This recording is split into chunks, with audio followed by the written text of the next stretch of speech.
بسم اللہ الرحمن الرحیم. السلام علیکم. میں آپ کا میزبان سمیع ابراہیم اور آپ دیکھ رہے ہیں ہمارا سوشل میڈیا. میرے ساتھ فیصل ملک صاحب ہیں، عمران خان صاحب کے وکیل ہیں. اڈیالہ جیل کی جو ہیئرنگز ہوتی ہیں اندر عدالتی، ان میں شریک ہوتے ہیں. لیکن ابھی انہوں نے ریسنٹلی وہ جو آرے بازار والا کیس تھا اس میں فرد جرم عائد کرنے کی خبریں آئی ہیں خان صاحب پر. لیکن اندر جو کچھ ہوا وہ تو قانونی لحاظ سے ٹیکنیکلی کوئی فرد جرم عائد نہیں ہوئی. لیکن آپ کو پتہ ہے کہ میڈیا اس وقت پورا بھرپور ایک کنٹرول میں ہے، تو وہ ایسی خبریں چلا رہا ہے جو بالکل غلط ہیں. تو ہم نے سوچا کہ ملک صاحب سے بات کرتے ہیں، وہ کیونکہ موجود تھے، ساری پروسیڈنگز ہوئیں، تو ان سے جانتے ہیں کہ ہوا کیا ہے. فرد جرم عائد ہوئی ہے ٹیکنیکلی یا یہ صرف ایک پورٹرے کیا جا رہا ہے، اور جو ٹیکنیکلٹیز ہیں یا جو قوانین ہیں، جو قانون ہے، اس کی وائلیشن ہو رہی ہے. ملک صاحب بہت بہت شکریہ سر. تھینک یو آپ سر. شکریہ. ہمارے ساتھ آئے ہیں آج. یہ بیان فرمائیے کہ خان صاحب پر فرد جرم آپ سمجھتے ہیں عائد ہو گئی ہے یا یہ صرف اخبارات میں ایک شور مچایا جا رہا ہے؟ دیکھیے سر، میرے لیے بڑی سرپرائزنگ بات تھی کل کی جو کورٹ پروسیڈنگز تھی. سب سے پہلے تو میں نے جو خان صاحب کی اپلیکیشن تھی سیکشن 23 کی، جو بابت اختیار سماعت ہوتی ہے اینٹی ٹیررزم کوڈ کی، اس پہ میں نے بحث کی اور آرگومنٹس کے بعد کورٹ نے اس اپلیکیشن کو ڈسمس کیا اور کورٹ نے یہ بتایا کہ وہ فرد جرم لگانا چاہ رہے ہیں اور پراسیکیوٹر کے ہاتھ میں انہوں نے فرد جرم ایک ڈاکومنٹ تھمایا کہ پڑھیں اس کو. تو میں نے کورٹ سے یہ استدعا کی کہ میں نے خان صاحب کی طرف سے ایک اور اپلیکیشن دینی ہے جس کا سیکشن ہے 265D، اور وہ سیکشن ڈیل کرتا ہے discharge of an accused on the basis that no charge is made out. تو میں نے وہ اپلیکیشن دی. میں نے عدالت سے یہ استدعا کی کہ آپ یہ دیکھیے سب سے پہلے کہ کیا یہ چارج بنتا ہے. میں اس پہ آرگیو کروں گا، میں آپ کو اسسٹ کروں گا، آپ میری یہ اپلیکیشن لیجئے اور قانوناً آپ نے پہلے اس اپلیکیشن کا فیصلہ کرنا ہے، اس کے بعد آپ نے فرد جرم لگا سکتے ہیں. تو خیر میری اپلیکیشن لے لی گئی، لیکن میری اپلیکیشن لینے کے بعد وہاں پہ ایک پراسیکیوٹر صاحب کھڑے تھے اور ان پراسیکیوٹر صاحب نے انگلش میں کچھ 1-2 پیرے لکھے ہوئے تھے، وہ انہوں نے پڑھنا شروع کر دیے پراسیکیوشن کی سائڈ سے. اور جب وہ پیرے پڑھے جا رہے تھے تو یہ تاثر دینے کی کوشش کی گئی کہ وہ چارج پڑھ رہے ہیں، یعنی فرد جرم عائد کر رہے ہیں. لیکن فرد جرم کے حوالے سے میں کچھ چیزیں عرض کرنا چاہوں گا عوام کے سمجھنے کے لیے.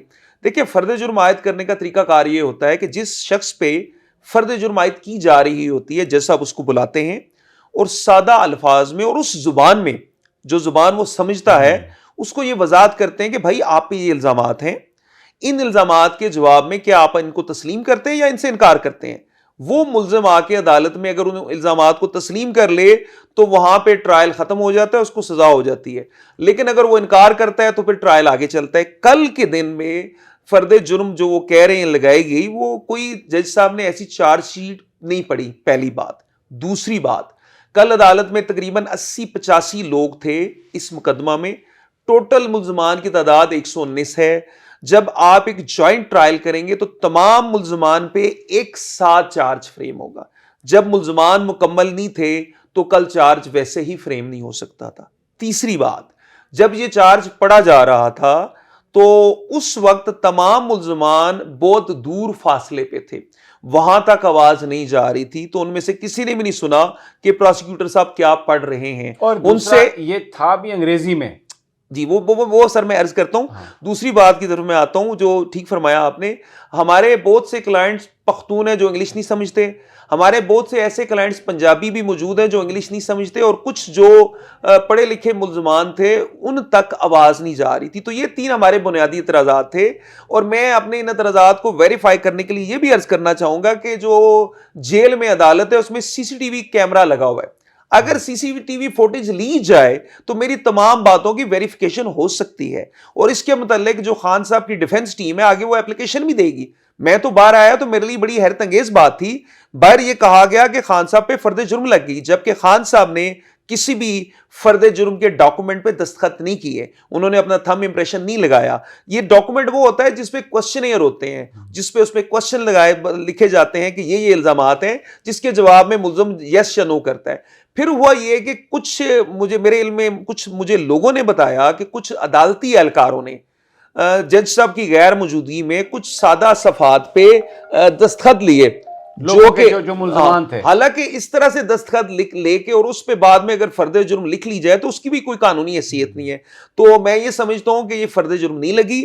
ہم نے آج عدالت سے استدعا کی, ہم نے اپلیکیشن موو کی عدالت میں کہ ہمیں کل جو فرد جرم آپ کہہ رہے ہیں لگائے گی اس کے ڈاکومنٹس دیے جائیں, تو اس پہ بھی ہمیں کوئی ایسے ڈاکومنٹس نہیں دیے گئے اور عدالت میں ہم نے اپلائی کر دیا ہے. ہمیں یہ بتایا گیا, آج جج صاحب عدالت میں نہیں تھے, اور فائل کے متعلق بھی بتایا گیا ہے کہ وہ جج صاحب کے پڑھنے کے لیے ان کے پاس ہے.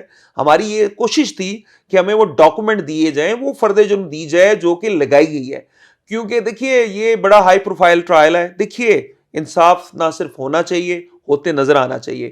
فیئر ٹرائل کسی بھی پاکستانی کا حق ہے. اسی طرح عمران خان صاحب کا بھی یہ حق ہے کہ وہ فیئر ٹرائل, انہیں فیئر ٹرائل دیا جائے. ابھی تو کمنسمنٹ آف دا ٹرائل ہے, فرد جرم لگ رہی ہے, اور فرد جرم کی سٹیج پہ ہی اگر ایسی بات کی جائے گی تو ہماری تو ریزرویشنز ہیں. ہم تو ٹرائل میں انصاف کی فراہمی کے لیے کوشش کرتے رہیں گے, تقاضے کرتے رہیں گے. ہم اس چیز کو, اس نام نہاد فرد جرم کو, جس کو میڈیا میں کہا گیا کہ فرد جرم ہے, ہم اس کو ہائی کورٹ چیلنج کر رہے ہیں. ہم نے جو سیکشن 23 کی اپلیکیشن دی اس پہ بھی میں عرض کرتا چلوں. سیکشن 23 کی اپلیکیشن بیسیکلی سادہ الفاظ میں اختیار سماعت کو چیلنج کرنا تھا اینٹی ٹیررزم کورٹ کے. اس میں اختیار سماعت کو جب ہم نے چیلنج کیا, ہمارا یہ کہنا تھا کہ حقائق کی بنیاد پہ کوئی ایسی چیز موجود نہیں ہے جو اجزاء ہوتے ہیں, جن اجزاء کی بنیاد پہ کوئی کیس اینٹی ٹیررزم کا بنتا ہے, وہ اجزاء موجود ہی نہیں ہے. میں نے حقائق عدالت کے سامنے رکھے, میں نے قانون عدالت کے سامنے رکھا. ان حقائق اور قانون کی بنیاد پہ میں نے استدعا کی کہ سر آپ کا اختیار نہیں ہے, آپ اس کیس کو ٹرانسفر کیجئے. میں نے جج صاحب کو غلام حسین, ہمارا مشہور عام کیس ہے سپریم کورٹ کا, وہ دیا. دوسری طرف سے پراسیکیوٹر نے جب بحث کی, میرے بھائی نے, محترم نے, وہ بڑی محنت کر رہے ہیں, وہ ان کا حق ہے اپنے کلائنٹ کے لیے محنت کریں, لیکن پراسیکیوٹر صاحب نے کیا کیا, انہوں نے قانون پڑھا, انہوں نے ججمنٹس پڑھی, لیکن انہوں نے حقائق نہیں بتائے. میں نے جج صاحب سے ریبٹل میں کہا کہ مجھے وہ حقائق بتائیں, وہ الزامات بتائیں, وہ اجزاء بتائیں جن کی بنیاد پہ یہ ٹیررزم بنتا ہے, لیکن ایسے کوئی فیکٹس نہیں بتائے گئے. صفحہ مثل بالکل اس کے متعلق سائلنٹ ہے.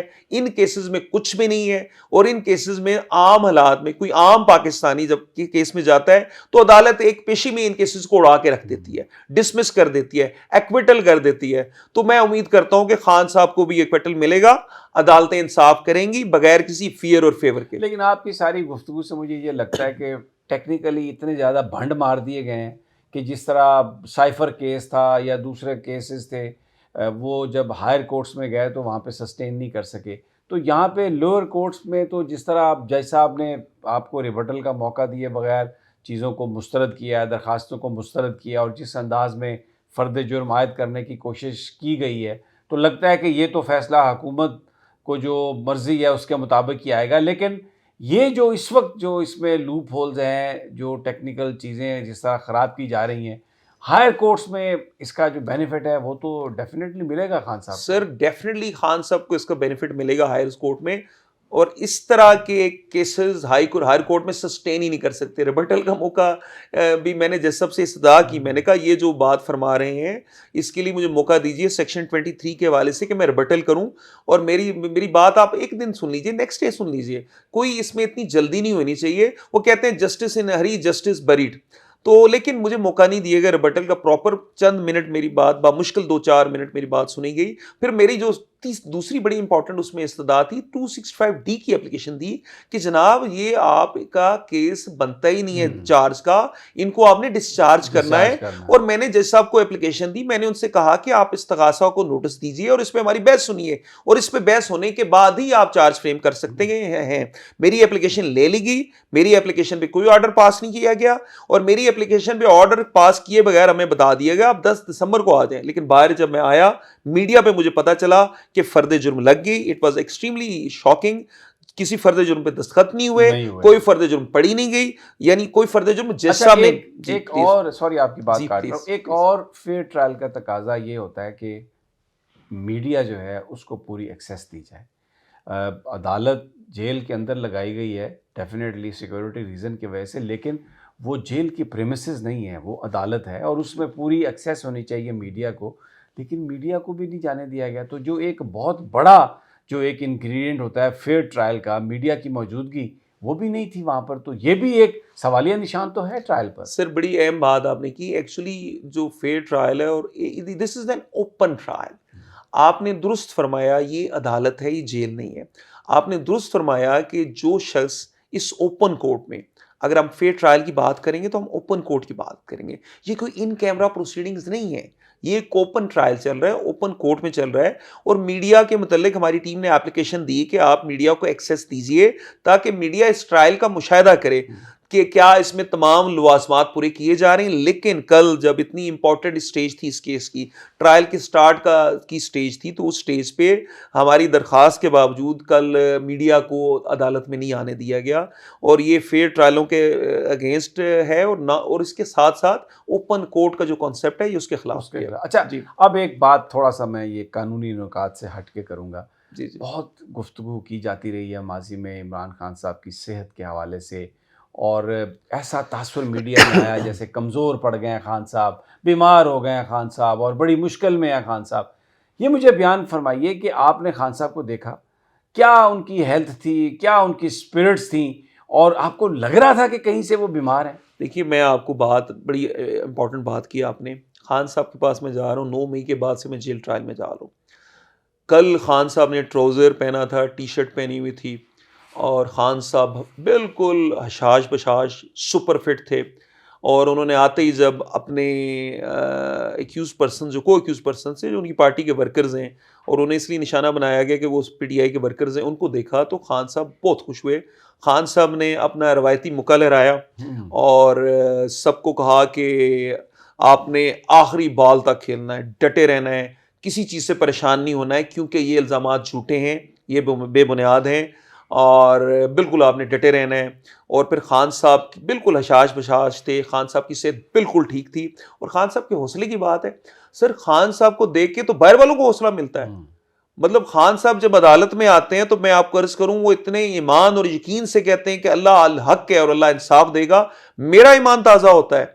اور ہم سب لوگ یہ بات کرتے ہیں کہ خان صاحب کے جذبے، خان صاحب کے رویے، خان صاحب کے حوصلے جوان ہیں اور انتہائی بلند ہیں. کسی سٹیج پہ مجھے آج تک نہیں لگا کہ خان صاحب کا حوصلہ ہار رہے ہیں یا خان صاحب کمزور پڑ رہے ہیں. مجھے تو ہر ڈیٹ پہ یہ ایسا ہی محسوس ہوتا ہے یہ پہلے سے زیادہ مضبوط ہیں. یہ بات میں نے اس لیے کی فیصل ملک صاحب سے کہ بہت ہی پروپیگنڈا میڈیا میں کیا جاتا ہے، خان صاحب بیمار ہو گئے ہیں، خان صاحب کی طبیعت ایسے ہے، حشاش بشاش ہیں اور تمام چیزوں کا مقابلہ کر رہے ہیں. اور یہ جو خبریں کہ وہ بیمار ہو گئے ہیں، کمزور ہو گئے ہیں، کھانے کے لیے نہیں دیا جا رہا، اس کے لیے نہیں دیا جا رہا، یہ صرف کیا سرائیاں ہیں، اور اس کا مقصد پی ٹی آئی ورکرز کے اندر مایوسی پیدا کرنا ہے. اجازت دیجیے اگلی ویڈیو تک انشاءاللہ جلد ملاقات ہوگی. اللہ نگہبان. شکریہ سر.